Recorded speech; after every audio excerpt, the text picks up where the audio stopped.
have a spoken word artist, and that is in the person of Olayemi Oluwafemi. Thank you and happy listening. 5 years ago, I failed a major exam and I was sad. I was not happy about it. But it was during that time that the Lord discovered me and gave me this work of art called poetry, and which was weird because I'm a science student, and so doing something art, I didn't even know the nitty-gritty of art at that time. Last year, during one of the GCK Divine Touch, I discovered Christ found me, and I knew him not just because I heard about Christ. I now knew him for who he is. And you must be wondering, why am I saying all this? I just wanted to say that failure is not the end of the road. Failure is not the end of the rope. The fact that you failed today doesn't mean that your life should end at the rope.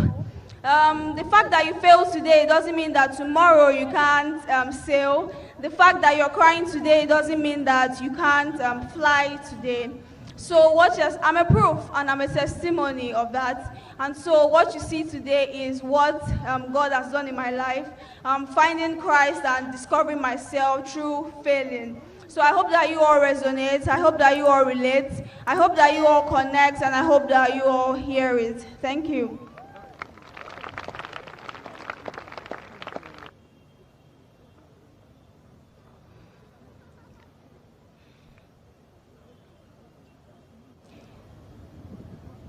This is a story of a child who once walked on the streets begging for fruits and meat. His needs he couldn't meet. His clothing were like an axe rag, looking fagged out and tired. He fought and struggled for food that rot and almost spoiled. His lips chapped, his feet unwrapped, his eyes pale. He slept from shops to shops.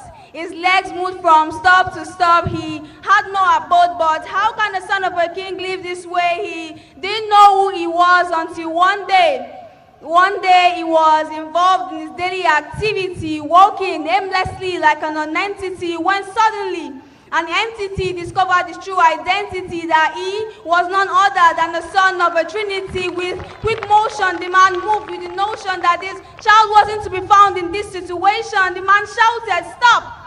Stop! Stop!" The child looked and said, "Me?" He said, "Yes, you." He said, "This is the mark, the birthmark, the trademark that you're the son of a king, the hallmark that this isn't where you belong. You belong to a kingdom, and this wisdom you carry is more than this boredom. This right here is potential, which is essential for this crucial generation, and so much expectation from you, my son. Come. My son, come. Let me take you to where you truly belong." And brethren, that was it. From that very day, that very moment, he started to unravel who he was as he traveled across the city like a prince. And from that story to glory, from that bitterness to sweetness, from that poverty to prosperity, from that condemnation to coronation, and from that depression to emancipation. And so we are of the Trinity, made in divinity, placed in this community called Earth. And if we don't explore what He has implored us to be and to do, how are we who we truly are?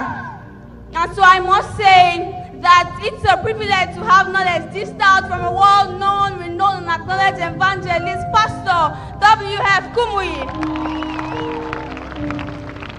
So how about we know that our background shouldn't make our faces bow to the ground? We are not meant for the ground, we are meant for the skies, to soar, to fly like the eagles. We've got the power. The power in us is stronger than the rage of two men in the duel. We've got it, brethren. The bravery for life's discovery, the ability for life's responsibility. Youth, rise up and be what God has assigned us to be, the design. Arise, O youth of God, arise. And how about we know that once we can conceive our goals, we can achieve it, and our dreams to limelight, to gleam, to reality. Because yes, we can, yes, we can, yes, we can. And so friends, church, men, women, youth, young and old, youth, young boys and girls, congregation, join me with a standing ovation as we praise the King of all nations and creation. Let us shout a hallelujah to Him. Because there is impact, there are the victorious youth of this generation, and that is how we have unlimited potential. So when I say unlimited potential, you all point your fingers to the skies and say up. Unlimited potential. Unlimited potential. Unlimited potential. We are unlimited. We are unlimited. Can we jam our hands for God once again?